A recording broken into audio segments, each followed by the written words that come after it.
Sehari menjelang pilkada serentak, ribuan surat suara rusak hasil penyortiran KPUD Kabupaten Pangandaran dimusnahkan dengan cara dibakar. Pemusnahan disaksikan oleh perwakilan pasangan calon bupati dan wakil bupati serta unsur Muspida. Surat suara yang dimusnahkan adalah surat suara yang tidak digunakan dan surat suara yang rusak. Ada sebanyak 2.175 lembar surat suara hasil dari penyortiran saat dilakukan pelipatan surat suara, ditambah 700 lembar surat suara yang merupakan kelebihan kirim dari produksi, dengan jumlah total yang dimusnahkan sebanyak 2.875 lembar. Dari pelaksanaan pemungutan suara dalam tahapan pemilihan bupati dan wakil bupati Pangandaran, kita melaksanakan pemusnahan surat suara yang rusak atau juga surat suara yang lebih yang tidak akan digunakan dalam pelaksanaan pemungutan suara nanti. Kita musnahkan persis 1 hari sebelum hari pelaksanaan pemungutan suara. Komisi Pemilihan Umum Kota Bandar Lampung juga memusnahkan 1.316 surat suara yang ditemukan rusak saat penyortiran. Pemusnahan ini dilakukan di halaman kantor KPU Kota Bandar Lampung Selasa siang.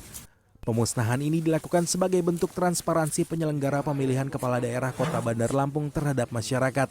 Pemusnahan surat suara yang rusak ini juga agar tidak menimbulkan opini negatif di tengah masyarakat. Pemusnahan surat suara ini disaksikan perwakilan Bawaslu dan anggota kepolisian resort Kota Bandar Lampung. Sebelum pemusnahan, KPU Kota Bandar Lampung telah melakukan penggantian terhadap surat suara yang rusak tersebut. Pemusnahan surat suara yang rusak dan tidak terpakai. Jadi memang sebagai bentuk transparansi dan kita menunjukkan bahwa pelaksanaan ini yang kita mengharapkan tidak ada kecurigaan publik. Dan semua kita lakukan secara transparan. Sebanyak 3.518 surat suara pemilih Bupati dan Wakil Bupati Semarang pada Pilkada 2020 dimusnahkan di kantor KPU Kabupaten Semarang Selasa sore.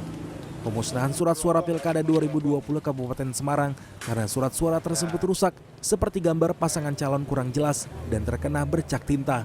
Selain memusnahkan surat suara rusak, KPU juga memusnahkan kelebihan sebanyak 37 surat suara dalam kondisi baik. Surat suara yang rusak dan lebih cetak ini harus dimusnahkan sebelum hari dan tanggal pelaksanaan pemungutan. Jadi namanya surat suara yang rusak ini dan surat suara yang sisa akibat lebih dari cetak ini agar tidak disalahgunakan. Sesuai DPT KPU Kabupaten Semarang, jumlah surat suara yang dipakai sebanyak 770.593 lembar. Tim Liputan CNN Indonesia.